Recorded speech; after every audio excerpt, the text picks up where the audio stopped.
అయితే మొక్కలు కూడా కమ్యూనికేట్ చేయగలవు. ముఖ్యంగా ఈ మాత్స్ పట్టుపురుగులు ఏవైతే ఉన్నాయో బాగా డిస్ట్రెస్లో ఉన్న టొమాటో ప్లాంట్స్ దగ్గర పెట్టకుండా హెల్దీగా ఉన్న ప్లాంట్స్ దగ్గర పెట్టాయంట. మొక్కల నుంచి వచ్చే సౌండ్స్ బట్టి మనుషులకి వినిపించవు ఆ సౌండ్స్ అనమాట.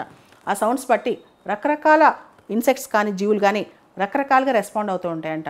దాంతోపాటు ప్లాంట్స్కి ఎమోషన్స్ ఉండవు. చాలామంది అనుకుంటారు మొక్కలు ఏడుస్తాయా, మొక్కలకు మనసు ఉంటుందా అని. Plants are not sentient beings. వాటికి మనలాగా ఎమోషన్స్ ఉండవు, ఫీలింగ్స్ ఉండవు. కానీ అవి కూడా కమ్యూనికేట్ చేయగలవంట. ముఖ్యంగా దాని మెకానిజం ఆఫ్ కమ్యూనికేషన్ అనేది రకరకాల సౌండ్స్ ద్వారా.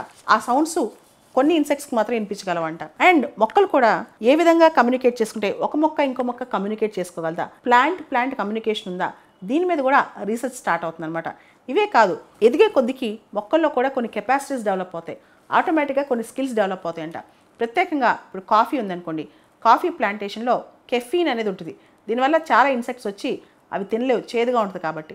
అదేవిధంగా టొమాటోస్ లాంటి ప్లాంట్స్, టొమాటో చెట్లు లాంటి చెట్లు ఇన్సెక్ట్స్ అటాక్ చేస్తున్నాయి అని ఉన్నప్పుడు మిగతా చెట్లు కూడా సిగ్నల్ ఇవ్వడానికి కొన్ని కాంపౌండ్స్ రిలీజ్ చేస్తే మిగతా చెట్లు కూడా ఆ రిపెలెంట్స్ తయారు చేసుకుంటాయంట. అదేవిధంగా స్పినాచ్ కావచ్చు, పైనాపిల్ కావచ్చు, కివి కూడా చిన్న చిన్న ముళ్ళు లాంటి పదార్థాలు వాటిలో తయారు చేసుకున్నాయి.